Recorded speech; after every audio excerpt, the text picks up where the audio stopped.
Saudi అరేబియాలో ఇప్పుడు అక్కడ ఉన్నటువంటి గవర్నమెంట్ తీసుకున్న ఒక చారిత్రాత్మక నిర్ణయం గురించి మాట్లాడుకుందాం. అదే కఫాలా వ్యవస్థ రద్దు అనేది. ఈ వార్త దాదాపు 25 లక్షల మంది అక్కడ ఉన్న భారతీయ వలస కార్మికులు ఎవరైతే ఉన్నారో వాళ్ళకి భారీగా ఊరట్ని అంటే రిలీఫ్నిచ్చింది. ముందుగా కఫాలా వ్యవస్థ అంటే ఏంటి అన్నది తెలుసుకునే ప్రయత్నం అయితే చేద్దాం. దాదాపు 75 సంవత్సరాల క్రితం అంటే 1950లలో గల్ఫ్ దేశాలు ఒక విధమైన స్పాన్సర్షిప్ లేదా కాంట్రాక్ట్ ఆధారిత ఉపాధి పద్ధతిని అప్పట్లో స్టార్ట్ చేశాయి. దీనిలో విదేశాల నుంచి పనికి వచ్చే కార్మికులు ఎవరైతే ఉన్నారో, ముఖ్యంగా మన దేశాల నుంచి కూడా చాలామంది వెళ్తూ ఉంటారు కదా కార్మికులు గల్ఫ్ దేశాలకి, దుబాయ్కి, వీటికి. సో ఒక స్థానిక వ్యక్తి అంటే ఒక కఫిల్ అనేటటువంటి ఒక అఫీషియల్ ఆధీనంలో ఉండేవారు.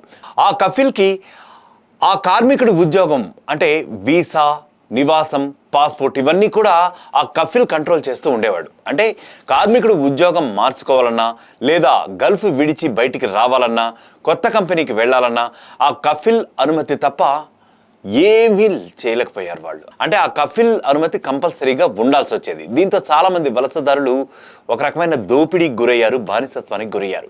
వారి వేతనాలు నిలిపివేయడం, లేదంటే పాస్పోర్ట్లు లాగేసుకోవడం, కొంతమంది మహిళలను అయితే సెక్షువల్ హెరాస్మెంట్స్ చేయటం, ఇటువంటి ఘోర సంఘటనలు కూడా జరిగాయి. ఇప్పటికీ కూడా అక్కడక్కడ జరుగుతూనే ఉన్నాయని చెప్పి కొన్ని టాక్స్ అయితే ఉన్నాయి. సో అంతర్జాతీయ మానవ హక్కుల సంస్థలు దీన్ని ఒక మోడర్న్ డేస్ స్లేవరీ అని చెప్పి కూడా పేర్కొన్న సందర్భం ఉంది. ఇలాంటి పరిస్థితుల్లో ఇప్పుడు సౌదీ అరేబియా తీసుకున్నటువంటి ఒక నిర్ణయం అయితే ఉంది. అదే కఫిల్ వ్యవస్థను పూర్తిగా రద్దు చేసేయడం. ఇది నిజంగా ఒక హిస్టారికల్ డెసిషన్ అని చెప్పవచ్చు. ఎందుకంటే ఈ కఫాలా వ్యవస్థను పూర్తిగా రద్దు చేస్తూ కొత్తగా సౌదీ లేబర్ రిఫార్మ్స్ని ఇప్పుడు ప్రవేశపెడుతోంది. ఇకపై విదేశీ కార్మికులు తమ యజమాని అనుమతి లేకుండానే హ్యాపీగా ఉద్యోగాలు మార్చుకోవచ్చు, పాస్పోర్ట్ తమ దగ్గరే ఉంచుకోవచ్చు, దేశం విడిచి వెళ్ళడము లేదంటే తిరిగి రావడము పూర్తిగా చాలా స్వేచ్ఛగా చేయొచ్చు. అంటే ఇష్టం వచ్చినప్పుడు వెళ్ళొచ్చు, ఇష్టం వచ్చినప్పుడు రావచ్చు. ఈ నిర్ణయం వల్ల సౌదీలో ఉన్న సుమారు 1.3 కోట్ల మంది విదేశీ కార్మికులు అంటే వరల్డ్ వైడ్గా, ముఖ్యంగా మన ఇండియన్స్ ఎంతమంది ఉన్నారు అంటే దాదాపు 25 లక్షల మంది ఉన్నారని చెప్పి మనకి తెలుస్తూ ఉంది. అందులో చాలామంది భారతీయ మహిళలు, ముఖ్యంగా గృహ కార్మికులు, నర్సులు ఈ కఫాలా వ్యవస్థలో ఇప్పటిదాకా చాలా తీవ్రంగా ఇబ్బందులు పడ్డారు. మనం మొన్న చెప్పుకున్న నిమిషప్రియ ఇన్సిడెంట్ కూడా ఒక రకంగా ఆమె కూడా ఒక రకంగా ఈ రకమైన బానిస అని చెప్పుకోవచ్చు. కొంతమంది దోపిడీకి గురై తమ కుటుంబాలను కూడా సంప్రదించలేకపోయినటువంటి పరిస్థితి అయితే ఉంది. సో ఇప్పుడు ఈ కొత్త చట్టం ఏదైతే ఉందో దానికి నిజమైనటువంటి స్వేచ్ఛ లభించబోతోంది ఈ చట్టం ద్వారా వారందరికీ కూడా. సో ఇంత పెద్ద మార్పు తీసుకురావడానికి సౌదీ ప్రభుత్వం అసలు ఎందుకు ముందుకు వచ్చిందంటే దాని ప్రధాన కారణం ఏంటంటే అంతర్జాతీయంగా వస్తున్నటువంటి ఒత్తిడి ఒక కారణంగా చెప్పుకోవచ్చు. ఐక్యరాజ్య సమితి అనుకోండి, అంతర్జాతీయ కార్మిక సంస్థలు అంటే ILO, ఇంటర్నేషనల్ లేబర్ ఆర్గనైజేషన్, అలాగే అమ్నెస్టీ ఇంటర్నేషనల్ వంటి కొన్ని సంఘాలు ఉన్నాయి.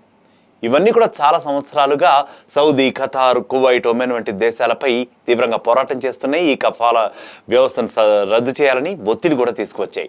ఒకవేళ ఈ వ్యవస్థను రద్దు చేయకపోతే విదేశీ పెట్టుబడులు కూడా చాలా గణనీయంగా తగ్గుతాయని హెచ్చరిస్తూ కూడా వస్తున్నాయి. సో ఇదే సమయంలో సౌదీ యువరాజు మహమ్మద్ బిన్ సల్మాన్ ఆయన బాగా ఆలోచించాడు. సో విజన్ 2030 అనేటటువంటి ఒక స్ట్రాటజీని తీసుకొచ్చాడు. ఇందులో భాగంగానే దేశాన్ని ఆధునిక ఆర్థిక వ్యవస్థగా మార్చడం అంటే మోడర్న్ ఎకానమిక్ ఆర్గనైజేషన్గా మార్చడం, విదేశీ పెట్టుబడులను మరింతగా అట్రాక్ట్ చేయడం, అలాగే ప్రపంచ స్థాయి ఈవెంట్స్ని మరింత ప్రోత్సహించడం, కండక్ట్ చేయడం వంటి టార్గెట్స్ కూడా ఆయన పెట్టుకుంటూ వచ్చాడు. ఉదాహరణకు 2029 ఏషియా వింటర్ గేమ్స్ వంటి పెద్ద ఈవెంట్లకు ముందు సౌదీ యొక్క అంతర్జాతీయ ఇమేజ్, ఇంటర్నేషనల్ వేదికపై తన యొక్క ఇమేజ్ని మరింత పెంచుకోవటం కూడా చాలా అవసరమని ఆయన భావించాడు. అందుకే ఈ కఫాలా వ్యవస్థ ఏదైతే ఉందో దాన్ని ఫస్ట్ రద్దు చేయాలని చెప్పి ఆయన భావించాడట. సో కొత్త లేబర్ లాస్ని ప్రవేశపెట్టారు. అలాగే ఇజ్రాయెల్, బహ్రెయిన్ ఇప్పటికే ఈ యొక్క కఫాలా వ్యవస్థను అయితే రద్దు చేసినట్లుగా మన దగ్గర సోర్సెస్ ఉన్నాయి. అయితే కువైట్, ఒమాన్, ఖతార్, లెబనాన్ వంటి దేశాల్లో ఇంకా ఇది ఏదో ఒక రూపంలో కొనసాగుతూనే ఉంది. వాళ్ళు ఏదో ఒక విధంగా ఫారినర్స్ని ఇబ్బంది పెడుతూనే ఉన్నారు. ఈ దేశాల్లో సుమారు 2.5 కోట్ల మంది విదేశీ కార్మికులు కఫాలా వ్యవస్థ కింద పనిచేస్తున్నారు.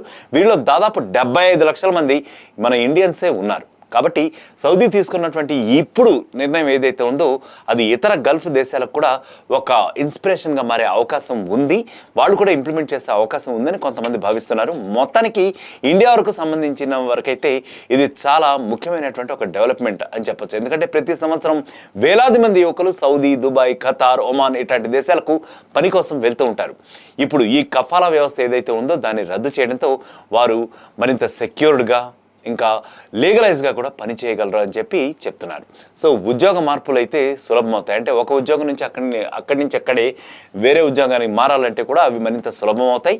ఇంకా వాళ్ళ శాలరీస్ ఆపేయటం, ఇట్లాంటి రాబరీస్ కూడా తగ్గుతాయి అంటున్నారు. ముఖ్యంగా విమెన్స్ విషయంలో ఇది ఒక సెక్యూర్డ్ ట్రాన్స్ఫర్మేషన్ అవుతుంది. మొత్తం మీద చూస్తే సౌదీ అరేబియా తీసుకున్నటువంటి ఈ నిర్ణయం ప్రపంచవ్యాప్తంగా చాలా చాలా ప్రైజెస్ అందుకుంటుందండి. సో ఇది కేవలం కార్మిక చట్టాల సంస్కరణ మాత్రమే కాదు, అంటే లేబర్ లాస్ రిఫార్మేషన్ మాత్రమే కాదు, సో హ్యూమన్ రైట్స్ పరంగా కూడా ఒక రెవల్యూషనరీ స్టెప్ అని చెప్పి చెప్తున్నారు. ఇకపై ఆ దేశంలోని వలస కార్మికులు ఎవరైతే ఉన్నారో వాళ్ళు బానిసలుగా కాకుండా ఒక గౌరవంగా జీవించే అవకాశం మాత్రం పొందుతున్నారని చెప్పి మనం చెప్పుకోవచ్చు.